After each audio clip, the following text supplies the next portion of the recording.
Magandang araw po sa inyong lahat. Bali ngayon po, ang ituturo ko sa inyo ay ang salitang travel. Okay? Na yung travel po ay sasamahan po natin ng iba't ibang preposition. At sa pagsasama po natin ng iba't ibang preposition, nakakabuo po tayo ng iba't ibang ideya. Okay? So, ito po ay gamit na gamit po. Okay? Kaya itinuturo ko ngayon. So, pag yung travel po ay sinamahan natin ng preposition na across, ito po ang naibibigay na ideya.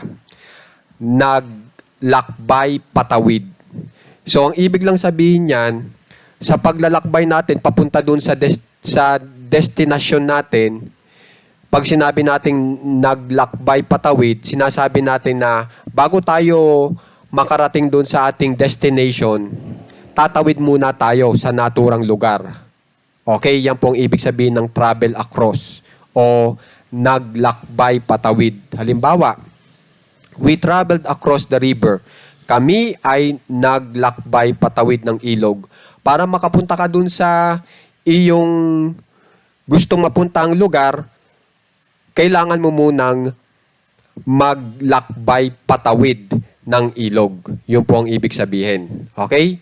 So, dito naman sa number 2, kapag yung travel ay sinama naman natin ng true, ang ibig sabihin naman yan ay naglakbay pasuong.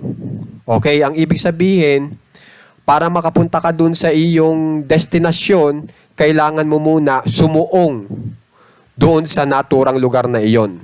Halimbawa, they traveled through Manila.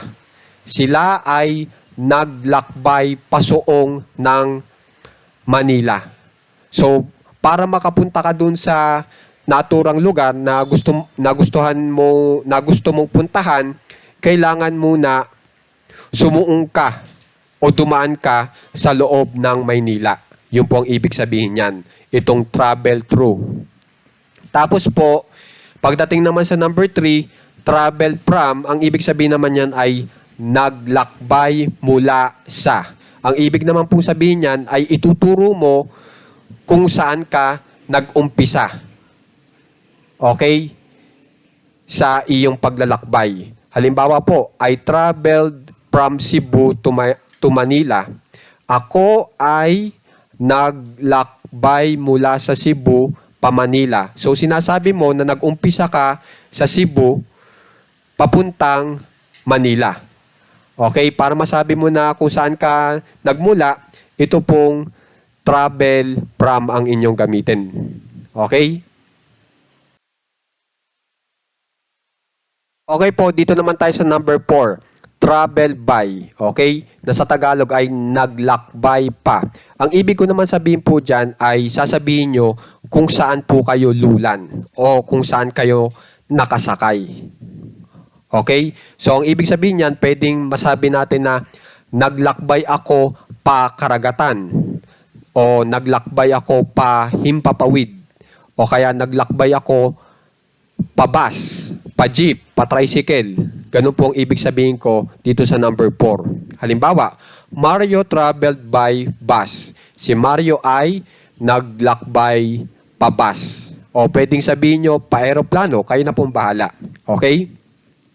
Pagdating dito sa number 5, travel between, naglakbay sa pagitan. Ibig sabihin, naglalakbay po kayo sa pagitan ng dalawang lugar o lokasyon. Halimbawa, Luigi and his family traveled between America and Mexico. Sina Luigi at kanyang pamilya ay naglakbay sa pagitan ng Amerika at Mexico. So, nandun ka sa gitna ng Amerika at Mexico sa iyong paglalakbay. Okay? Tapos, yung travel to naman, naglakbay patungong. So, dito, itinuturo mo kung saan ka papunta o saan yung iyong destination ng iyong paglalakbay. Itinuturo mo. Halimbawa, I traveled to Manila. Ako ay naglakbay patungong Manila. So, itong Manila, yan yung iyong destinasyon sa iyong paglalakbay. Okay?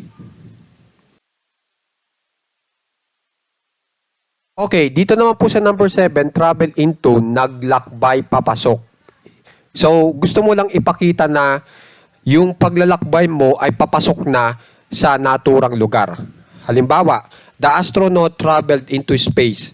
Ang astronaut ay naglakbay papasok ng kalawakan. Gusto mong ipa-imahinasyon dun sa iyong kausap na mula sa mundo, ikay papasok sa kalawakan. Okay po? Pagdating naman sa number 8, travel along, naglakbay pasunod sa. So, ang ibig sabihin naman yan ay sa iyong paglalakbay, meron kang pinagbabasihan. At ang pinagbabasihan mo ay subukan natin itong ating halimbawa. I traveled along the road. Ako ay naglalakbay pasunod sa kalsada. So, binabasihan mo yung kalsada sa iyong paglalakbay. Okay? Yan naman ang travel along. Tapos, yung number 9 naman, travel around. Naglakbay palibot. Halimbawa, they traveled around the country. Sila ay naglakbay sa palibot ng bansa. So, iikutin nyo yung naturang lugar. Okay? Sa inyong paglalakbay. Okay po?